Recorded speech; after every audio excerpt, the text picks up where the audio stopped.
Hello and welcome to another edition of the Matt Z WWE show. Please be sure to leave a like, a comment, go subscribe for more videos. And today I'm gonna be giving my review of Raw from the 18th of March 2013. Let's get started. To kick off Raw, we got John Cena coming out in his bright yellow Fruity Pebbles thingy. You know, the stupid shirt that everyone winds up every male over the age of 15. You know, and we then get him basically building up to his match with The Rock at WrestleMania, saying how he's not going to do the same as last year. He's not going to say he's going to win. He's just going to try his best, and hopefully after WrestleMania he'll be able to say the champ is here. And it feels like he will be able to say that after WrestleMania, because let's face it, John Cena is set to beat The Rock on April 7th, unless they go with a complete swerve, a complete curveball, you know, and fool us all, or fool most of us, because I think 90% of people think John Cena's going to win this match. We then get the primetime players entering, and Titus O'Neil's got a wig on and calls himself Pancake Patty or something like that. I think that's the name. And he basically says that no one wants to see John Cena at WrestleMania. And this is meant to be a heel segment, but the crowd agree. The crowd start cheering. They're like, yeah, we don't want to see John Cena at WrestleMania either. I think, you know, Pancake Patty was going down well with the crowd. And he then says if John Cena's on Fruity Pebbles, that Darren Young should be on Cocoa Pebbles. This was quite funny as well, I must admit. We then get John Cena vs Darren Young in a squash match, in which John Cena wins with an attitude adjustment. So that's that segment done and dusted. That's John Cena done for this episode of Raw. So all you Cena haters must have been enjoying this episode of Raw, because he literally only got about 15 minutes, 20 minutes of airtime. We then got Ryback versus David A-List Otunga, in which Ryback wins in a squash match. Shell Shock takes the victory.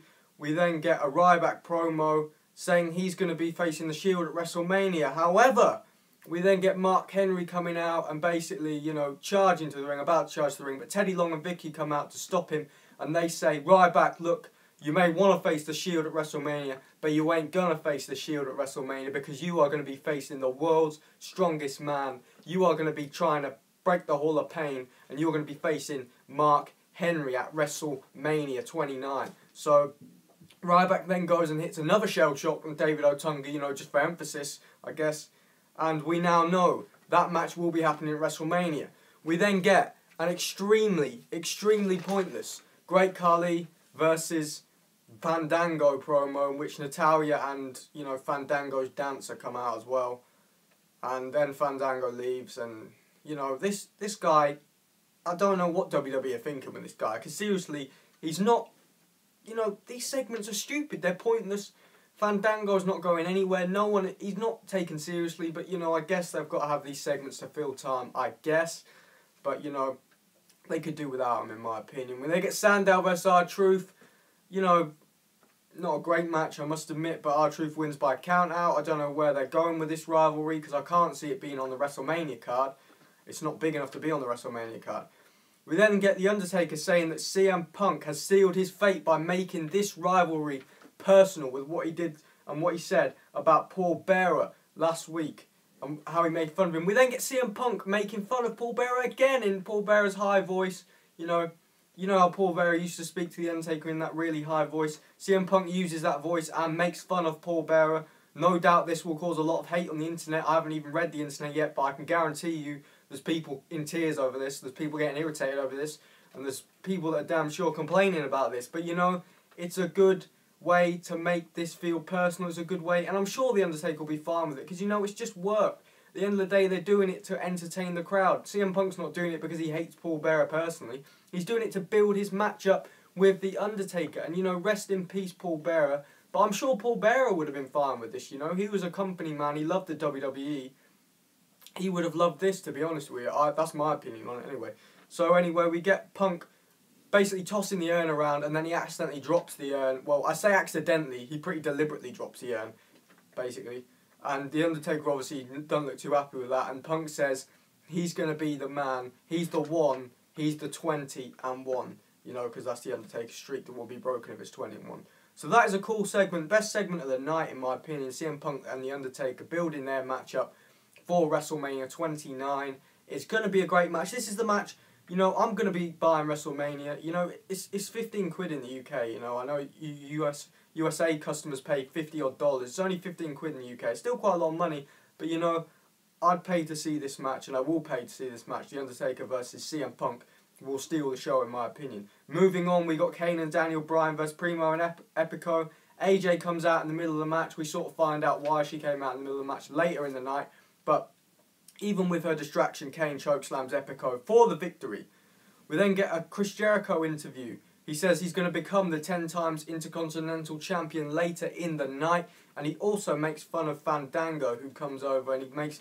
Chris Jericho keeps pronouncing his name wrong, saying his name wrong to wind him up. This is a funny segment, you know, and we get to see Chris Jericho again later in the night. So Raw is Jericho, like they say. Chris Jericho brings a lot of entertainment to Monday Night Raw, and it's great to see him on Monday Night Raw. We then got Cody Rhodes versus Alberto Del Rio, in which we get a decent 15-minute match, I'd say, and, you know, Cody Rhodes can work a good match. Alberto Del Rio can work a good match. This was entertaining. There were loud USA chants at some point in this match, which I've said in the past, because of the way this rivalry with Alberto Del Rio and Jack Swagger's going, you're going to get Patriots in the crowd that are just going to be chanting USA at WrestleMania, supporting Jack Swagger, because the rivalry is USA versus Mexico, basically. And so a lot of people from USA are going to be chanting for Jack Swagger at WrestleMania, so that's going to be interesting. We got, after the match, we got... Swagger coming and attacking Alberto Del Rio and Ricardo, yeah, and he basically breaks Ricardo's ankle after attacking Alberto Del Rio for a bit. Zeb Coulter gets involved, distracting Del Rio so that Swagger can attack Del Rio again, and he then goes and puts Ricardo Rodriguez in the ankle lock, and we are later told that Ricardo Rodriguez's ankle has been broken.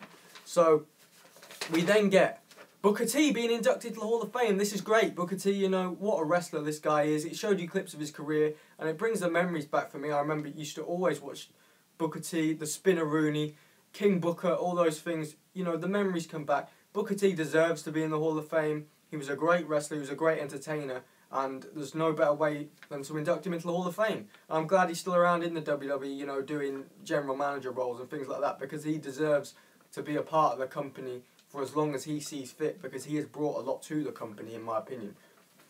We then got Randy Orton and Sheamus versus Heath Slater and Drew McIntyre of 3MB, and it doesn't take a genius to work out which way this match went. We got an RKO on Heath Slater for the win. We then get the Shields music hitting, them coming to ringside, and just as it looks like the 3 vs 2 numbers game, they're going to take advantage of Randy Orton and Sheamus, the Big Show's music hits, and he comes out and spoils the party for the Shield, really. And they retreat, basically, and go backstage, and they just don't want a part of this, not tonight anyway. They'll get a part of it at WrestleMania. By the looks of things, Big Show will be the partner of Sheamus and Randy Orton. And it's interesting that they're putting a former heel, or, you know, he's still seen by many as a heel, the Big Show. You know, he's maybe converting to a face. But maybe this opens the door for at WrestleMania 29, Randy Orton to turn heel. And people, you know, will be shocked, because people will be expecting... I bet they'll build it up where they'll think, you know, the Big Show could turn and attack Orton or Sheamus. And in the end, it might be Orton that maybe it's an RKO on Sheamus for the Shield to pick up a victory. And that could be Randy Orton's way of turning heel. That's just my thoughts on it. That could be good. That could, you know, that could be entertaining. I think it will be anyway. We then get Kofi Kingston versus Dolph Ziggler, in which after some interference from Biggie Langston and AJ... Dolph Ziggler hits the zigzag to pick up the victory. We then get Kane and Daniel Bryan coming out, challenging them to a tag team match. AJ says, we will accept this match on one condition. It's at WrestleMania and for the tag team titles. And Daniel Bryan starts chanting, yes, yes, yes, and the crowd start chanting yes as well. So, we will be having Kane and Daniel Bryan versus Biggie Langston and Dolph Ziggler for the tag team championships at WrestleMania. And this is interesting route to go with Dolph Ziggler. A few weeks ago, it looked a dead cert that he was going to face Chris Jericho at WrestleMania, but that doesn't look on the cards anymore.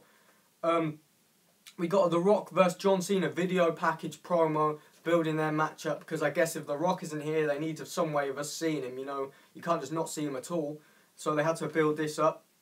We got Wade Barrett versus The Miz versus Chris Jericho for the Intercontinental title. I think it was predictable to most who was going to win this match, because they very rarely switch these titles, you know, on Raw. But saying that, it was a great match. It was back and forth between Chris Jericho and The Miz mainly, with Wade Barrett really lingering on the outsides of the ring. You know, throughout the match, Chris Jericho hit a code breaker, hit a lion salt. The Miz, eventually, the way the match ends, The Miz hits the skull-crushing finale on Chris Jericho, looking like he's going to pick up the win. Then Wade Barrett comes from behind, rolls up The Miz to get the 1-2-3 pinfall victory, and that sends him surely onto WrestleMania's Intercontinental title. Maybe he, with the Intercontinental title, I should say, and maybe he will face Chris Jericho or The Miz at WrestleMania. You just don't know. What happened to Antonio Cesaro? What's going on with Antonio Cesaro, the US champion? I haven't seen him around the place. I thought he was meant to be feuding with The Miz, and I thought Wade Barrett a few weeks ago was going to feud with Bo Dallas, but that never went down. So what was the point in having Bo Dallas eliminate Wade Barrett in the Royal Rumble? I mean, there wasn't, is the bottom line.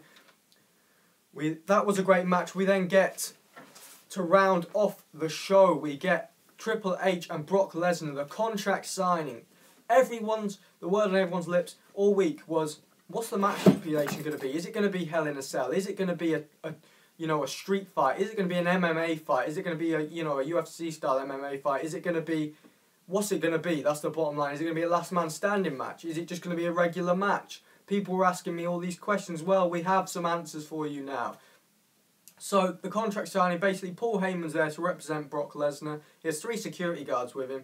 Heyman makes fun of Stephanie McMahon and says the loser of this match should get Stephanie McMahon.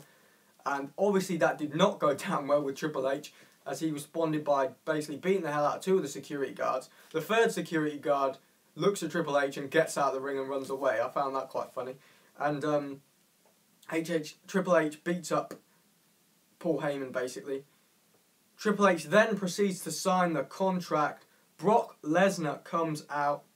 He goes crazy with a chair in his hand. Triple H then pulls a sledgehammer out. So just as Brock Lesnar's going to get in the ring, Paul Heyman sort of stops him. Him and Heyman start laughing.